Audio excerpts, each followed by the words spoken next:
श्री शिवाय नमस्तुभ्यम। हर हर महादेव। महालक्ष्मी का व्रत प्रारंभ आज से हो चुका है। आप सभी को राधा अष्टमी की बहुत बहुत शुभकामनाएं। दुर्गा अष्टमी भी इसे कहा जाता है और राधा अष्टमी भी कहा जाता है। इसी दिन से महालक्ष्मी व्रत का शुभारंभ हो जाता है। तो आज से हमने भी अपनी पूजा शुरू कर दी है। आज है 22 सितंबर, तो आज भी राधा अष्टमी है और कल भी राधा अष्टमी रहेगी। तो कल ही वैसे विशेषता कल ही मानी गई है। आज संतान सप्तमी की पूजन हुई है। आज संतान सप्तमी की सुबह हमने पूजा करी और 2 बजे के बाद अष्टमी तिथि भी आ चुकी है। तो आज भी अष्टमी तिथि व्याप्त है और कल भी अष्टमी तिथि व्याप्त है। तो आज हम बहुत सरल से 4 उपाय हैं जो कि कभी भी आप कर सकते हैं। रात्रि में भी घर पर किए जा सकते हैं यह उपाय, और आप कल भी ये उपाय कर सकते हैं। कल का दिन बहुत खास रहा है इन उपायों के लिए, क्योंकि बहुत ही विशेष दिन है। कल 3 एक साथ संयोग हैं, क्योंकि राधा अष्टमी भी है, दुर्गा अष्टमी भी है और महालक्ष्मी व्रत का प्रारंभ भी है। और इस समय गणेश जी के बहुत ही पावन दिन चल रहे हैं, जो कि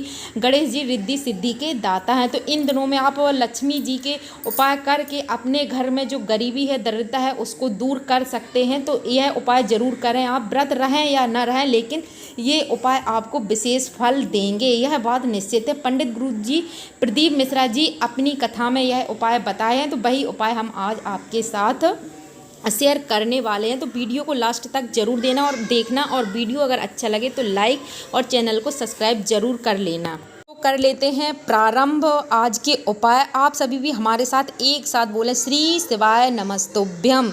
आप सभी व्रत करें या ना करें, लेकिन इन उपायों को करने का प्रयत्न जरूर करें, क्योंकि साल भर में पड़ने वाले ये दिन अपने आप में बहुत ही अद्भुत और सरल हैं और विशेष फल के देने वाले हैं। इससे आपके सारे मनोरथ पूर्ण होंगे। तो पहला उपाय है जो अष्टमी तिथि को करना है। किसी भी अष्टमी तिथि को करना है, लेकिन जो विशेष अष्टमी होती है उस दिन यह उपाय करना। तो कल की जो अष्टमी है वो बहुत ही विशेष अष्टमी है।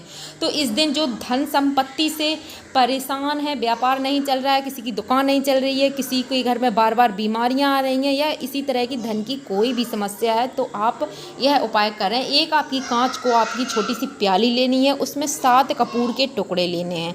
7 कपूर के टुकड़े 2 फिटकरी आप लिख लीजिए। अगर आप भूल जाते हैं तो 7 कपूर और 2 फिटकरी के टुकड़े। 1 चुटकी आपको लेना है नमक। अगर पिसा हुआ नमक है तो 1 चुटकी ले लीजिए, खड़ा नमक है तो 1 नमक की डेली। बस इन तीनों को आपको कांच की कटोरी में अपने घर पर रख देना है। और या आप दुकान है आपकी तो आप दुकान में भी रख सकते हैं। बहुत से लोग यह चीज़ अपने घर में ये चीज़ें रखते भी हैं, अपनी दुकान में भी रखते हैं, जिनको इनका महत्व पता होता है। तो आप एक बार इन उपायों को करें। इनमें कुछ पैसा नहीं जाता है, ना ही बहुत ज़्यादा आपका समय नष्ट होता है। तो यह उपाय करने में कोई भी परेशानी आपको नहीं होनी चाहिए। तो एक बार इन चीज़ों को रख देंगे और 15 से 16 दिन बाद इसको वापस से हम बदल लेंगे। तो धीरे धीरे आप देखेंगे आपके घर की जो नकारात्मक ऊर्जा थी वो धीरे धीरे समाप्त होने लगेगी। इस उपाय को करने से आपके घर में जो वास्तु दोष है या पितृ दोष है या कोई भी दोष है, वो आपके घर के सारे दोष धीरे धीरे करके खत्म हो जाएंगे। आपके घर की जो नेगेटिव ऊर्जा है वो समाप्त होने लगेगी और आपके घर में पॉजिटिविटी का संचार होगा। और आपके घर में सकारात्मक ऊर्जा जैसे ही धीरे धीरे फैलेगी, वैसे ही आपके घर का माहौल बदलेगा और आपके घर में लक्ष्मी माता का प्रवेश होगा। लक्ष्मी माता स्थिर होकर आपके घर में रहेंगी। तो देख लेते हैं दूसरा उपाय जो आपको करना है। दुर्वा से उपाय करना है, क्योंकि गणेश जी के बहुत ही शुभ दिन चल रहे हैं। यह अनंत चतुर्दशी तक गणेश जी के दिन चलने वाले हैं। तो आपको दुर्वा लेनी है और एक लेना है बेलपत्र, साथ ही 1 लोटा जल और पूजन की जो सामग्री आप से मंदिर लेके जाते हैं वो पूजन की सामग्री भी ले लें अपने साथ और पहुंच जाएं मंदिर। तो सबसे पहले आप अपनी जो पूजा करते हैं वो कर लीजिए। इसके बाद अभी आपको जल समर्पित नहीं करना है। आपको लेनी है 1 दुर्वा और 1 बेलपत्र। 1 दुर्वा और बेलपत्र आपको नंदी जी को स्पर्श करा देनी है, चढ़ानी नहीं है, बस स्पर्श करा देनी है। उसके बाद जो जलाधारी का जल, जहाँ से बहता हुआ जल होता है, जल निकलता है, वहाँ भी आपको यह दुर्वा और जो आपने बेलपत्र और दुर्वा ली है वो स्पर्श करा देनी है। इसके बाद यह हम गणेश जी के स्थान पर समर्पित कर देंगे, दुर्वा और बेलपत्र। इसके बाद आप अपना जल है जो वो जिस तरह जल चढ़ाया जाता है, सबसे पहले गणेश जी के ऊपर और अशोक सुंदरी माता के ऊपर, कार्तिकेय भगवान के ऊपर, उसी तरह से जल आपको समर्पित कर देना है। इसके बाद अपनी पूजन अर्चन करके वापस अपने घर आ जाना है। तो जिनके बच्चे परेशान हैं या नौकरी के लिए या धन संपत्ति कोई भी मनोकामना है आपकी, वो इस उपाय से ज़रूर पूर्ण होगी। धीरे धीरे आप देखेंगे महीने 2 महीने में आपकी जो 3 महीने के अंदर आपकी विश पूरी हो जाएगी। देख लेते हैं तीसरा उपाय जो बहुत ही सरल है और बहुत ज़्यादा विशेष लाभ देता है। अष्टमी की तिथि को यह भी उपाय किया जाता है, या सोमवार के दिन कर सकते हैं। तो कल का दिन बहुत ही शुभ है।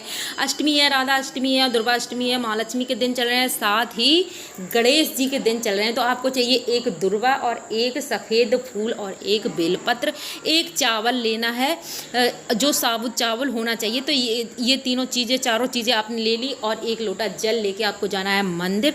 तो सबसे पहले आपको क्या करना है कि जहाँ अशोक सुंदरी माता का स्थान है, वहाँ आपको यह सफ़ेद पुष्प, बेलपत्र, चावल जो आप लेके गए हैं, दुर्वा, वो समर्पित कर देने हैं। उसके बाद आपको जल चढ़ाना है, और यह जल जो बहता हुआ जल नीचे आ रहा है, वह जल आपको वापस अपने घर लेके आ जाना है।